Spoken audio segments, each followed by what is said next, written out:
खुशामदीद नाजरीन, मेरा नाम है वकास हबीब राना। आप मुझे देख पा रहे हैं पॉलिटिक्स विद वकास पर।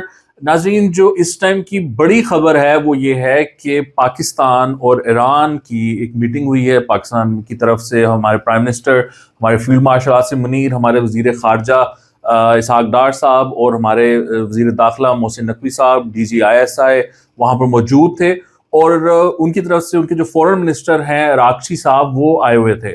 अब नाज़रीन, ये जो टॉक्स थी, ये 2 घंटे ये मीटिंग चली है प्राइम मिनिस्टर वाली। अब इसमें एक फ्रेमवर्क तय हुआ है, ये आप जेहन में रखिएगा कि this is the big tech away from this meeting और फ्रॉम फॉरेन मिनिस्टर विजिट, कि यहाँ पर एक फ्रेमवर्क तय हुआ है। अब बात ये हुई है कि ईरान अमेरिका के साथ डायरेक्ट टॉक्स नहीं करेगा, बल्कि इनडायरेक्ट टॉक्स करेगा। उसकी जो वजूहात हैं उसमें मल्टीपल उसमें रीजंस हैं। एक तो ये है कि अमेरिका का जो बिहेवियर है वो ईरान ने इंडिकेट किया है कि वो इस काबिल नहीं है कि उनके साथ हम डायरेक्ट टॉक्स कर सकें, बिकॉज वो गोल पोस्ट चेंज करते हैं और वहां पर बदमजगी पैदा होती है। वो कोई नई डिमांड ले आते हैं, कोई नई बात कर देते हैं या वॉकआउट कर देते हैं, जैसे कि JD वैंस ने बेसिकली वॉकआउट किया पहले राउंड से। दूसरी बात यह है कि जो डोमेस्टिक प्रेशर है उसके बारे में भी बात की गई कि ईरान और सोडू से अमेरिका का में भी एक डोमेस्टिक प्रेशर मौजूद है।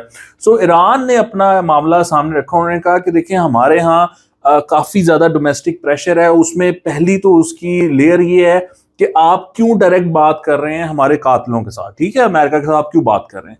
दूसरा ये है कि वो जब डायरेक्ट बात होनी होती है या करते हैं तो जो डोनाल्ड ट्रंप साहब है वो जिस तरह उसको यूज करते हैं to further his narrative on digital platforms, उसकी वजह से ईरान की बहुत ज्यादा, जिसको आप कहते हैं ना, बेइज्जती होती है।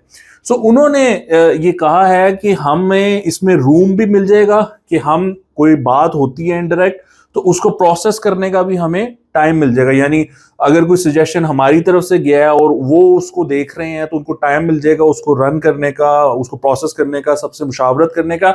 और इसी तरीके से अगर वहां से कोई प्रपोजल आया है तो वो ईरानियंस को टाइम मिल जाएगा कि वो अपने सुप्रीम लीडर के साथ वो बात कर सकें, बैक एंड फोर्थ कर सकें, मशवरा कर सकें। इसी तरीके से जो उनके पावर सर्कल्स हैं, वो IRGC हो या प्रेसिडेंट हाउस हो या फॉरेन मिनिस्ट्री हो या स्पीकर का जो अदारा है वो हो, तो वो सब उसमें मुशावरत करके फिर जवाब दे सकें। सो ये जो अब मुज़ाकरात आगे बढ़ेंगे ये रिलेटिवली स्लो होंगे, ये इनडायरेक्ट होंगे और ये थोड़े से सेफ होंगे। यानी इनमें ये भी जहन में रखिएगा कि अब जो फैसिलिटेशन है वो ओमान और रशिया की होगी। पाकिस्तान इनको लीड करेगा इन नेगोशिएशंस को, लेकिन बैक एंड पर ओमान और रशिया की जो फैसिलिटेशन है, एक्सपर्टीज हैं, जो ताउन है, वो प्रेशर कह लें, आप प्रेशर कह लें या गाइडेंस कह लें, वो बैक साइड पर रशिया और ओमान का वो होगा। सो ये एक नया फ्रेमवर्क डेवलप हुआ है जिसके मुताबिक अब निगोशिएशंस ने आगे बढ़ना है। अब इसमें से क्या निकलता है क्या नहीं निकलता है वो तो ये निगोशिएशंस जो करने वाले हैं ये उनका काम है। पाकिस्तान ने एक जो ड्विंडलिंग निगोशिएशन एफर्ट थी या पीस टॉक्स थी उनको दोबारा जिंदा कर दिया है अपनी एक नई एफर्ट से और अपने एक नए सजेशन को एक्सेप्टेंस से, और उसको वर्केबल सजेशन बनाने में पाकिस्तान ने ये ऐसा किया है जिसकी वजह से अब जो टॉक्स हैं वो एटलीस्ट ब्रेक नहीं होंगी। अब ये जो सिलसिला है इनडायरेक्ट टॉक्स का, जब हम अपने सोर्सेज से ये बात करते हैं और उनसे हमने ये डिस्कस किया कि क्या ये एक डिसरप्शन है, क्या ये हॉल्ट है, क्या नेगोशिएशन नाकामयाब हो गई या बंद हो गई, तो उनका ये इस चीज पे इंसिस्टेंस है कि बिल्कुल ऐसा नहीं है। This is a reset, this is a tactical reset, ताकि जो निगोशिएशंस हैं जो रियलाइज किया गया कि इनको बेहतर तरीके से आगे लेके चलने के लिए जरूरी है कि हम ये स्ट्रेटजी अपनाएं। सो ये जो अब स्ट्रेटजी है इसको अपनाते हुए आगे बढ़ा जाएगा। This in no way is a disruption in peace talks or negotiations. This is a continuation. This is an attempt to make sure that the negotiations stay continue और वो उसमें कोई disruption actually ना आए।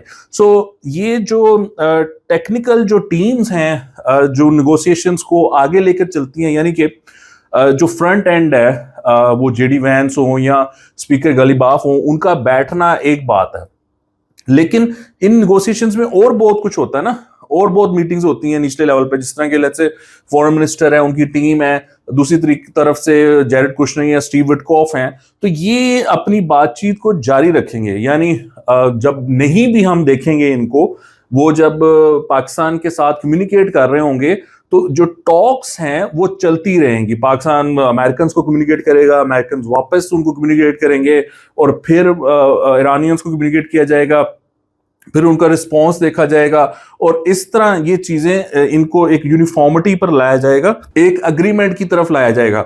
और जब वो स्टेज आएगी कि ये फील किया जाएगा कि हाँ अब हम एक हद तक अग्रीमेंट कर चुके हुए हैं, तो तब फिर ये लोग आमने सामने बैठ जाएंगे। वो फिर चाहे प्रेसिडेंट ट्रंप बैठे हैं और वहां से जो प्रेसिडेंट पेजेश्कियान हैं ईरान के, वो आमने सामने हैं अग्रीमेंट के लिए, that remains to be seen. लेकिन अभी किया यही जाएगा कि ये जो टेक्निकल डिस्कशंस हैं, मामला को सॉर्ट आउट करना है, ये करके एक ऐसे लेवल तक एग्रीमेंट को ले जाया जाएगा जहां पर कि वो मैच्योर हो जाएगा, और फिर जो प्रेसिडेंट्स हैं वो आए या जेडी वैंस आए और स्पीकर आए, और वो आकर फिर इसमें अग्रीमेंट कर लेंगे।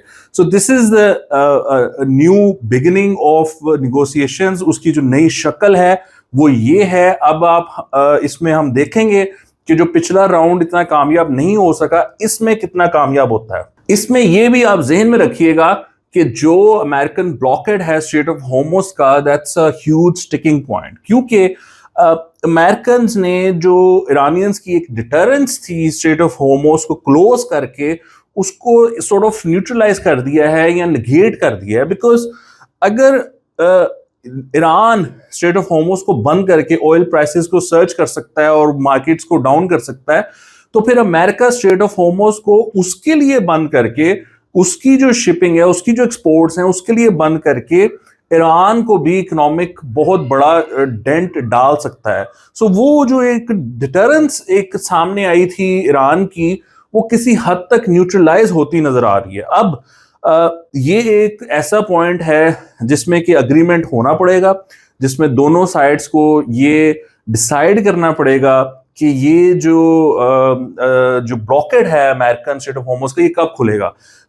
जो डायरेक्ट टॉक्स हैं वो पॉसिबल ही नहीं है विदाउट दैट। यानी पहले वो ब्लॉकेड खुलेगा और फिर ही जो बातचीत है डायरेक्ट वो मुमकिन हो सकेगी। सो उस वजह से भी ये जो नया फ्रेमवर्क अडॉप्ट किया गया है, this has the best timing, because ये जो ब्लॉकेड वाला मामला खत्म होना है, ये होना ही बैक एंड पर है। आप सोचे ना कि अगर बातचीत होती रहे इनडायरेक्ट और ब्लॉकेड को खत्म करने के लिए कोई मामला तय हो जाए, तो वो कितने अच्छे हैं। अगर ये हो कि नहीं जी हमने सिर्फ करनी डायरेक्ट बातचीत है, तो ईरान इसी बात में फंसा रहेगा कि अच्छा पहले ब्लॉकेड खोलो, अमेरिका कहेगा नहीं जी हम ब्लॉकेड तो नहीं खोलेंगे, आप उसके बगैर मिलो, तो वो तो फिर मिलेंगे ही नहीं, और ना ही ब्लॉकेड खोलेगा ना वो मिलेंगे, और फिर बातचीत आगे नहीं चलेगी। लेकिन अगर इनडायरेक्ट टॉक्स एक्टिव हो जाती हैं, तो उसमें जो ब्लॉकेड का मामला है वो डिस्कशन में आ जाएगा, उसके बारे में बातचीत शुरू हो जाएगी। उसमें हो सकता है ईरान कुछ ऑफर करे, कुछ अमेरिका शायद रिट्रीट करे, और वो बैक एंड में बिकॉज मीडिया हाइप से दूर होगा, तो वो कोई ना कोई हो सकता है उस पर बात तय हो जाए। अच्छा वो बात तय होगी, उसको सेव कर लेंगे, फिर जो अगला इशू है उसके ऊपर चले जाएंगे, वो डिस्कशन हो गई, उस पर एग्रीमेंट हो गया, उसको सेव कर लिया, and then when everything is cooked, then they will open the dish for everyone to feast, मतलब स्पेशली मीडिया। सो ये प्लान है, और आई थिंक ये दैट्स अ गुड प्लान। और इसमें पाकिस्तान का जो किरदार है वो again it would stay the centre stage, वो मेन किरदार है। We were getting help from Oman and Russia on this, which is great, क्यों नहीं वो भी करें और इसमें अपना किरदार अदा करें। तो ये है अपडेट अभी तक के लिए। आपको देखने का बहुत शुक्रिया। Please make sure that you subscribe to the channel. खुदा हाफिज।